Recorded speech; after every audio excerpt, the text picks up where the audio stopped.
So here's me wearing the Borg costume that I had created.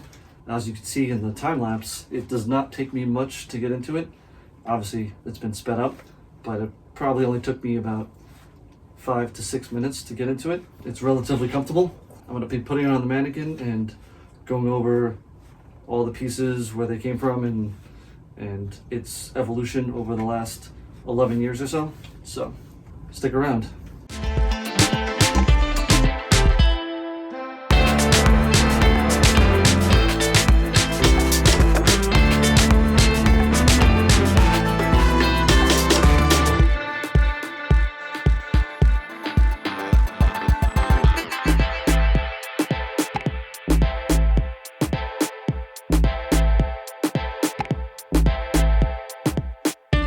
In this breakdown, I'm going to go over some of the pieces I used. I'm going to be taking some of these pieces off the mannequin to show you the pieces underneath.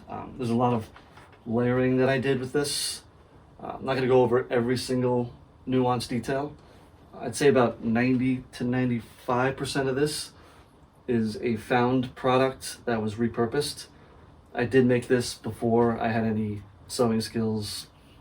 The only skills I had was fixing cars and kind of doing mechanical things. So a lot of these stuff is mechanically attached. I've rarely used any type of glue for that matter. In this, believe it or not, this is the only second costume that I ever made. The first one was a mirror spot, which I really didn't make it. I kind of just made the pieces for it. But this is the first full costume that I made from scratch. I don't think there's any sewing in this at all. Obviously, it's before I could sew. I'm going to go over each piece, where they came from, my thought process behind doing what I did, and the lighting, as well as the select few of fabricated parts from scratch. And my goal here was to make it look not like the thing that it originated as. Alright, so first I want to go over the different iterations that this has went through over the years. The first iteration was created in 2013, which is at this point 12 years ago. It did not have a bunch of the stuff that's currently here, but whatever was in that original version is still mostly present. But I decided to make a partially assimilated Borg, but not in the sense of it just got assimilated, but it was about 75% of the way there. So you can see the uniform coming through. Most of this stuff was there. I'll overlay a couple images of that. So basically I cut off the entire section of the shoulder area, put the uniform underneath. There was a different headpiece there, and I still had hair back then, so that was another probably reason why I did partially assimilated, because I didn't want to do a bald cap or shave my head. Or funny to say that now, but then about a year later, I decided to I'm gonna go to a full Borg. So since I cut that piece so that whole shoulder and arm could come out, I still had it. I couldn't sew, so what I did, pull this off like this. You can see I glued Velcro here so that you can see how it. So I never actually sewed it back on. There's Velcro here, Velcro there, and I can tell now by looking at it, I used zip ties to attach that piece back, which I guess that was my choice back then. This was missing. Was not part of the costume yet. But this was pretty much the second iteration of it. Obviously, I said that the headpiece was it was a full headpiece as akin to the early seasons of Next Generation. Like I said, I didn't want to shave my head at the time, so I did that. That was my workaround. Put the whole headpiece thing on, and still wasn't painted like this. I only wore it, that version, maybe to one convention. I might have some pictures I'll overlay as well. So this was pretty much it. And then the final additional piece that I did was this piece. This is the newest iteration. I think the following year is when I had this all ready to go. So from about 2015, when I added this this armor looking piece. This has been pretty much the same costume since then, with minor changes and repairs, adjustments, as well as this piece was added, this piece, and I'm not quite sure if this neck piece was added. I'm sure in the pictures we'll see. I'm not sure if this was added with this or if it was predates this, which I don't think it did. So yeah, so in 2015, this is what it pretty much looked like, and in about 2017 is when I did a repaint on it to more bring all the pieces together. So from 2015, 2016, if you look at the pictures, you'll see that there were different pieces pieced together. I wanted to make it one giant cohesive looking structure. So that's the overall history of its evolution. So let's work from top down. So this mask here, it was a full kind of face mask. I don't know how to describe it. Like a full face thing that form-fitted around your entire face, and it was white. So all these pieces were just added on. This is a lens from sunglasses. So technically, I can still see out of here, and you can't see my eye. It's not the greatest perception, and you can see some of the white here. I didn't actually paint that white. That's just one of the pieces, and these are just little. Not exactly sure where these came from. Just little sci-fi wiry bits that were just attached, and it's just got an elastic, the original elastic band that attaches to it. And this is still the front of the mask, so it's one full piece, and it squeezes on my head, so I don't have to use any adhesive or anything. So that makes it easy to pop on and off. Just paint my face underneath. I try to match this white here as much as possible, to varying degrees of success. And then I added 2 LED lights here. I've had to repair it several times. And the battery goes down here, and I basically so moving on from the mask, which is pretty convenient. I mean, it looks the part, is this neck piece here, which is one of the few pieces that I did custom make. It's completely from scratch. I think I used Warbler at the time, and I kind of just formed it freehand, and obviously it's seen better days. It's a little beat up, which I guess it works for the costume. It's got Velcro in the back. Nothing too fancy with that. I just wanted to fill this gap and make sure that this was one cohesive look to it. The next piece, this motocross type of armor, I tried to, between adding these hoses, the wiring, whatever pieces that I could find. I believe this is about a package of like foam inserts for football players. This was just cut. I kind of cut it so it didn't look like that anymore. And then we have here, this is some kind of circuit board for, I'm not sure what. This is another piece that is a custom piece. It's also Warbler, but it's more just molded from this piece, which came from a toy gun. So I like the look, so I kind of copied it, but it doesn't look exactly the same. So, and then going on from there, we have this piece here. I believe this is part from one of my old cars. This is a piece of a toy gun, and these are the pads from that same kit that was from the chest, which I added to kind of give it a layered look to that, so it didn't just look like a store-bought thing. And that comes down. And people have asked me if you were to make a brand new one, would you do it exactly the same as this? Probably not. But there are still a lot of good things that I did in here that I probably would want to replicate, maybe to a better degree. Obviously, since I could sew, I can do foam work and that kind of stuff, so it might make for a better overall looking and more durable costume. But as it stands now, I don't have any plans to make a new one. I did bring it out for 2024, brought it to maybe 4 or 5 different conventions this year. It had been put on display like this since 2019. Before that, I don't know if I'm going to bring it out again in 2025. Now I kind of want to get into a little bit of the construction and just the overall, what pieces I use to supplement the actual pieces that are here. Some of the stuff is, like I said, from 12 years ago, so I kind of have to try to remember what they originated as and where I got them. All right, so now I'm going to remove the armor piece here. Let's see if I can do this with one hand. As you can see, this is what it looks like when it's not on. It fits around my eye with chest piece armor. Pull this off. As you can see, these underneath is also painted to a certain degree. This is what I had used as a second iteration of the costume.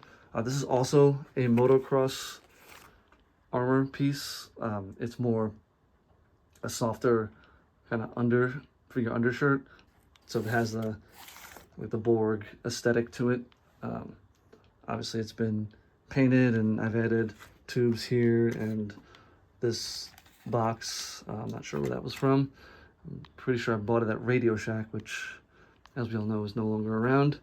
This piece, I actually added this year. It felt like it wasn't as cohesive as I'd like, so I added that. I added those hoses there as well, just to kind of bring it all together.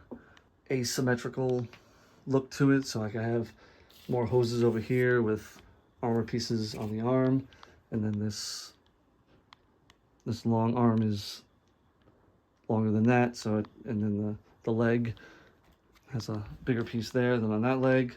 So I don't want to have it bilaterally symmetrical. So the way I painted it, I wanted this oversuit to be almost look like it's part of like a jumpsuit that comes down. These are just leather pants that I bought a few years ago, 12 years ago. These are the same pants I used in the original version. Since then, I've painted them several times to try to give it that cohesive look with the whole thing.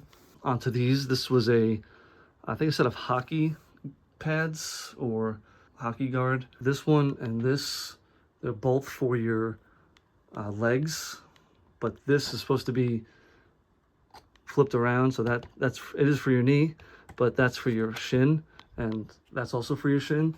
But what I did is I chopped that off here to make this an arm piece, and I added some kind of 80s toy or something on here with some other toy wiring. Moving on to this leg here.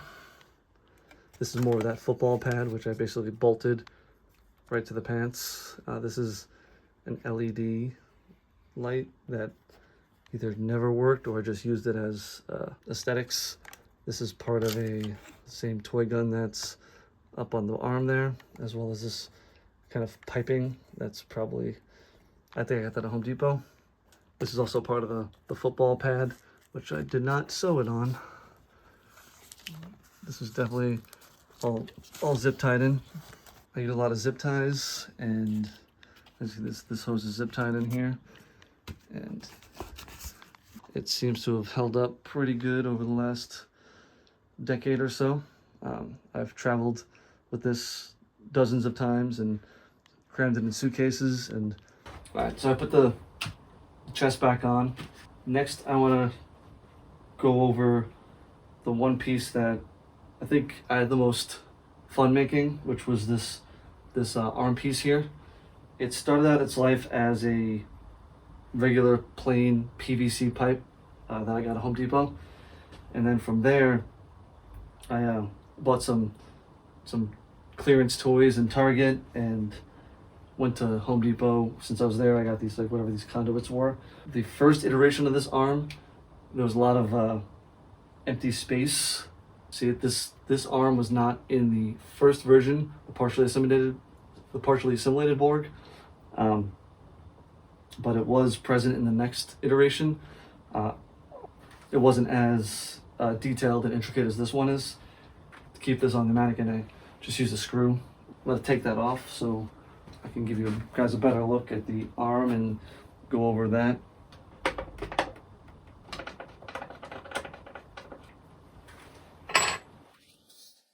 So here's the arm piece. The end has a grabber, which it looked a lot like the toy grabber, which is what it was. So I over the years I tried to make it look less like that. So I kind of melted it down and twisted it to make it look like it's one hook. Cut the other piece off. It used to actually work. So to hold the arm on my arm, what I did is I purchased a very large bolt and drilled it straight through the center here. So when I put my arm in, I'm basically holding on to that bolt, except the grabber is right butted up against it. So in the past, it did work. It still works. I could squeeze it once, and it just locks in place, and I have to kind of push it back out. It's not as effective. I don't usually use this anymore, but when I hold it, in combination with the bolt and the grabber, that's kind of how I hold it. But it used to be just the backside is pretty plain because that's usually not the side that people are seeing. Then I added a few just LED lights. I kind of wanted to go subtle with the lighting on this. As the Borg as a whole, I wanted to go more subtle on the lighting. I know that some people, they make their Borg and they flash it out, and that's their choice. That's not my choice. I think subtlety is key because you don't want it to overwhelm the senses and kind of a cyborg type of thing, but you don't want it to just overwhelm you with too many flashy lights or two LEDs here, which I actually parked them behind this motocross, which in this spot it was transparent. I did paint it, I had to tape off right there, so it's not piercing like these are. These are out in the open, which I like to have some out in the open and some, subdued. This one's right out in the open. Distributes the light a little bit, as well as this red over here. These blue ones are embedded in the pad or the armor piece, so it's not on the outside. A lot of people put their lights on the outside, and it kind of detracts from the whole aesthetic. So this is like embedded as if it was, inside of the piece. And I added this little flashy thing. It's a standalone little blinky light, one of those wrist things that you got in the 80s and 90s. So with this arm, most of the things are literally screwed in with just either drywall screws or this one's zip tied. So a lot of this is just screws and zip ties. Minimal amount of glue. The only glue is the stuff that I added recently. It's held up pretty well over the years. I'm gonna put this back on. Like I said before, with the lighting of this, I did use solely 9-volt batteries. A lot of these single LED lights, I did splice these three to go together, but this is just a single one already wired with a 9-volt connector. Same with these, I spliced these together just for one battery. That's a LED strip that's just been embedded, so you can't tell that it's a strip laying in there, as well as that one with 9 volts. So let's do a count on 9 volts. We have 1 here, 2, 3, 4, 5, and then one in the mask. Little blinky light. Yeah, this one's not a 9 volt. It's got one of those little circle batteries. Like I said, it's for one of those little wristbands that you slap on your wrist. As far as the boots go, they're just regular tactical boots. I kind of use some. As far as the painting, initially the undersuits of these I used like the rubber spray because I thought it would give that rubbery look. Also, it's easy to paint on rubber than it is fabric, so this is kind of coated in that originally. From there, I used the silver rubber buff to accent all these pieces here. I did do it in the the second or third iteration as well, but I kind of just only did certain pieces of it, so they were kind of obviously glaringly different. But since then, I've done the whole suit on the mannequin, and once I had the whole thing, I was able to kind of blend everything together to make sure it all worked and flowed. As you can see, I'm going to show you the video of me walking in it. It definitely doesn't look like the individual pieces that I've all described, which that's usually my goal. Every time I look at it, I think of a way to try to either trick the eye or just modify the piece to not look like the original piece that it was. Some other people who do Borgs, some of their pieces you can clearly see it's a motocross thing, and mine was like that in the first version or so, but since then I tried to hide it. I did get a few people asking if I 3D printed this or if I used foam, or which to me, what they're kind of telling me, they didn't think that these are found parts, that I kind of customized these, so I take that as a compliment. And I brought this back for 2024, and I may bring it back for Star Trek Las Vegas. If you're going to be there, put a link in the comments if you want me to bring it back. Also, let me know that. If you enjoyed this video, please hit like, subscribe. Also check out my breakdowns of my TNG costumes, as well as full custom build on this guy right over here. So check that out, and I'll catch you in the next one.